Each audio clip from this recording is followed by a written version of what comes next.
Hello friends, welcome to Surya's kitchen. இன்னைக்கு நம்ம வீடியோவில் வீட்டில் இருக்கக்கூடிய மூணு பொருள் வச்சு ரொம்ப ரொம்ப சாஃப்டாக நல்ல டேஸ்டியாக வாயில் வச்சதும் கரைஞ்சி போகிற மாதிரி நல்ல சூப்பரான ஒரு ஸ்வீட் ரெசிபி எப்படி பண்ணதாங்க பார்க்க போகிறோம். கண்டிப்பாக இதை உங்கள் வீட்டில் ட்ரை பண்ணி பாருங்கள். ரொம்ப ரொம்ப டேஸ்ட்டாக இருக்கும். இப்போ வாங்க எப்படி பண்ணுறதுன்னு பார்க்கலாம். இதை செய்கிறதுக்கு ஒரு நார்மல் சைஸ் தேங்காவை மேலே இருக்க அந்த ப்ரௌன் கலர் பகுதியை சீவி எடுத்துட்டு இந்த மாதிரி நல்லா ஒயிட்டாக சின்ன சின்னதாக கட் பண்ணி எடுத்து வச்சுருக்கேன். இப்போ இதை இந்த கப்பில் நம்ம அளந்துக்கலாம். அளந்துட்டு ஒரு மிக்சர் ஜாரில் சேர்த்துக்கலாம். இப்போ இந்த கப்புக்கு எனக்கு சரியா 2 கப் அளவுக்கு தேங்காய் இருக்குங்க. இதை மிக்சி ஜாரில் சேர்த்தாச்சு. ஃபர்ஸ்ட் தண்ணி எதுவும் சேர்க்காம அரைச்சி எடுத்துக்கலாம். அதுக்கப்புறமா அதே கப்பில் 1 கப் அளவுக்கு தண்ணி சேர்த்துக்கலாம். சேர்த்துட்டு இது நல்லா அரைச்சி எடுத்துட்டு வந்துடலாம். நான் அரைக்கும் போது இன்னும் ஒரு 1/2 கப் அளவுக்கு தண்ணி சேர்த்து அரைச்சிருக்கேன். மொத்தமாக 1.5 கப் அளவுக்கு தண்ணி சேர்த்துருக்கோம். நல்லா அரைச்சதுக்கு அப்புறமா இந்த மாதிரி ஒரு பெரிய ஜூஸ் வடிகட்டியில் சேர்த்துட்டு அந்த தேங்காயில் இருக்க அந்த தேங்காய் பாலை மட்டும் நம்ம தனியாக இந்த மாதிரி அழுத்தி அந்த ஜூஸை மட்டும் தனியாக நம்ம எடுத்துக்கலாம். தேங்காய் பால் தாங்க நம்மளுக்கு தேவை. அதனால தேங்காய் பாலை மட்டும் நம்ம பிரித்து எடுத்துக்கலாம். இப்போ அந்த மிக்சர் ஜார்லேயே இன்னும் ஒரு 1/2 கப் அளவுக்கு தண்ணி சேர்த்து கலந்து நான் சேர்த்துருக்கேன். இப்போ இது நல்லா நம்ம வடிகட்டி எடுத்துக்கலாம். நல்லா ஒட்டை வடிகட்டி எடுத்துக்கோங்க. இந்த தேங்காவை பார்த்தீங்கன்னா நம்ம ஒரு முறை தான் அரைச்சிருக்கோம். அதனால இந்த தேங்காயில் இன்னுமே நம்மளுக்கு பால் இருக்கும். நம்ம ஃபுல்லாக நல்லா ஒட்டை வடிகட்டி எடுத்ததுக்கு அப்புறமா இதில் இருக்க இந்த தேங்காய் சக்கையை நம்ம வேஸ்ட்டு பண்ண வேணாம். வேஸ்ட்டு பண்ணாமல் வெறும் வானலியில் போட்டு நல்லா ஒரு 5 நிமிஷத்துக்கு நல்லா வறுத்துக்கோங்க. நல்லா வறுத்திங்கன்னா உங்களுக்கு டெசிகேட்டட் கோகனட் கிடைக்கும். இதை வச்சு நம்ம ஸ்வீட்லாம் செய்யலாம்.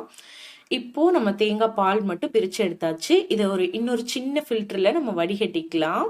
இதில் இன்னுமே கொஞ்சம் தேங்காயோட சக்கையெல்லாம் இருக்கும். அதனால ஒரு சின்ன ஃபில்டர் யூஸ் பண்ணி நல்லா வடிகட்டிக்கோங்க. இந்த மாதிரி வடிகட்டி எடுத்துக்கோங்க. இப்போ இந்த தேங்காய் பாலை நம்ம அளந்து எடுத்துக்கலாம். நம்ம 2 கப் அளவுக்கு தண்ணி சேர்த்தோம் இல்லையா, கரெக்டாக 2 கப் அளவுக்கு பால் கிடைக்கும். இருந்தாலும் ஒரு முறை நம்ம அளந்துக்கலாம். ஸோ அதே கப்பில் நான் அளந்துக்கிறேங்க. பாருங்க, சரியா 2 கப் அளவுக்கு பால் கிடைச்சிருக்கு. இப்போ நம்ம இந்த கப்பவே எடுத்துட்டு இந்த கப்பில் ஒரு 4 டீஸ்பூன் அளவுக்கு கார்ன்ஃப்ளவர் மாவு சேர்த்துக்கலாம். அதாவது சோள மாவு. சரியா ஒரு சின்ன ஸ்பூன்ல 4 ஸ்பூன் அளவுக்கு மாவு சேர்த்துக்கலாம். இப்போ இந்த தேங்காய் பால் நம்ம எடுத்து வச்சிருக்கோம் இல்லையா, இந்த பாலவே கொஞ்சமா சேர்த்து நம்ம கலந்து எடுத்துக்கலாம்.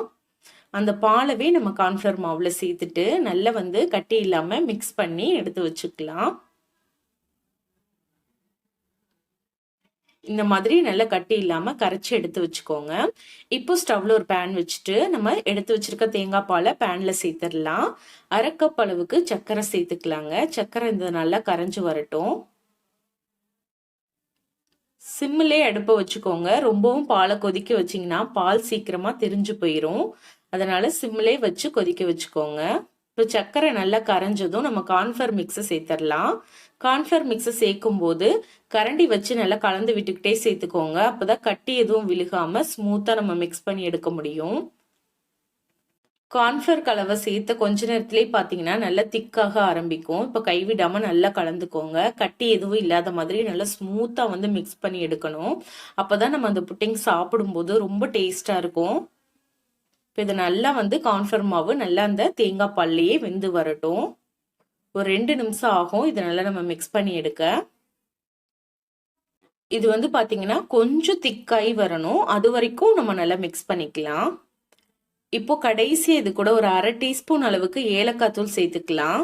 இது சேர்க்கறதுனால நல்ல வாசனையா இருக்கும். நம்ம சாப்பிடும்போது நல்ல வாசனையா டேஸ்டா இருக்கும். இப்போ இது நல்லா நம்ம கலந்து விட்டுறலாம். கொஞ்சம் கெட்டியா வரணும். அது வரைக்கும் கலந்துக்கலாம். ஒரு 10 நிமிஷத்துல நீங்க இதை ரெடி பண்ணிடலாம். கண்டிப்பா உங்க வீட்டுல தேங்காய் இருந்தா ட்ரை பண்ணி பாருங்க. இப்போ பாருங்க, இது நல்லா கொதிச்சு வருது பாருங்க. இந்த மாதிரி நீங்க கரண்டியில எடுத்து விட்டு பாருங்க. டக்குன்னு விழுகாம கொஞ்சம் நின்று விழுகணும். அந்த கன்சிஸ்டன்சி இருந்தா போதும். இப்போ இது ரெடி ஆயிருச்சு. இப்போ நம்ம ஸ்டவ் ஆஃப் பண்ணிடலாம். இப்போ இதை செட் பண்ணுறதுக்காக நான் வீட்டில் இருக்கக்கூடிய சின்ன சின்ன கிண்ணம் எடுத்திருக்கேங்க. இதில் தான் நம்ம ஊற்றி செட் பண்ண போகிறோம். இந்த கிண்ணத்தில் நம்ம சேர்த்துடலாம். கிண்ணத்தில் எண்ணெயெல்லாம் எதுவும் தடவை தேவையில்லை. அப்படியே நம்ம சேர்த்துக்கலாம் டைரெக்டாக. எனக்கு நம்ம எடுத்திருந்த அளவுக்கு 2 கிண்ணத்துக்கு கரெக்டாக இருந்தது. ஸோ 2 கிண்ணத்தில் நான் சேர்த்துட்டேன். இப்போ இது ஒரு 5 நிமிஷம் நல்லா சூடு ஆறட்டும். 5 நிமிஷம் நீங்கள் ஃப்ரிட்ஜில் வச்சு கூட நீங்கள் எடுக்கலாம். ஃப்ரீசரில் இல்லை, ஃப்ரிட்ஜ்லேயே வெளியில் வச்சு நீங்கள் வந்து ஒரு 5 நிமிஷம் கழிச்சு எடுத்திங்கன்னா நல்லா செட் ஆகிருக்கும். இல்லைன்னா நல்லா சூடு ஆறுனதுக்கு அப்புறமா நீங்கள் சர்வ் பண்ணிங்கனாலே நல்லா செட் ஆகிருக்கும். இப்போ இதை வந்து ஒரு பிளேட்டில் நம்ம மாற்றிக்கலாம். மாற்றிட்டு மேலே வந்து புதினா வச்சுருக்கேன். இது வந்து நம்ம தேங்காய் பால் எடுத்தது போக அந்த மீதி இருந்த சக்கையை வந்து நான் கடாயில சேர்த்து நல்லா வந்து ஒரு 5 நிமிஷத்துக்கு வறுத்து எடுத்து வச்சிருக்கேன். நம்ம கடையில வாங்குற டெசிகேட்டட் கோகனட் மாதிரியே கிடைச்சிருக்கு பாருங்க. இப்போ இன்னொரு கப்ல நான் சேர்த்து வச்சிருந்தேன் இல்லையா, இந்த புட்டிங்க வந்து நம்ம தேங்காய் துருவல்ல கோட் பண்ணி எடுத்துக்கலாம். நம்ம ரெடி பண்ணி வச்சிருந்த இந்த டெசிகேட்டட் கோகனட்ல மேல நல்லா கோட் பண்ணி எடுத்துட்டீங்கன்னா இதுவுமே பார்க்கறதுக்கு ரொம்ப அழகா இருக்கும். உங்களுக்கு எப்படி விருப்பமோ அந்த மாதிரி நீங்க சர்வ் பண்ணலாம். இது மேலேயும் நம்ம புதினா வச்சுக்கலாம். பார்க்கும்போது ரொம்ப அழகா இருக்கும், சாப்பிட்றதுக்கும் ரொம்ப ரொம்ப டேஸ்டா இருக்கும். கண்டிப்பா ட்ரை பண்ணி பாருங்க. ட்ரை பண்ணி பார்த்துட்டு எப்படி வந்ததுங்கிறத மறக்காம என்னோட ஷேர் பண்ணிக்கோங்க. இந்த ரெசிபி உங்களுக்கு பிடிச்சிருக்கும்னு நினைக்கிறேன். பிடிச்சிருந்தா வீடியோக்கு ஒரு லைக் கொடுத்து வீடியோவை உங்க ஃப்ரெண்ட்ஸ் கூட ஷேர் பண்ணிக்கோங்க.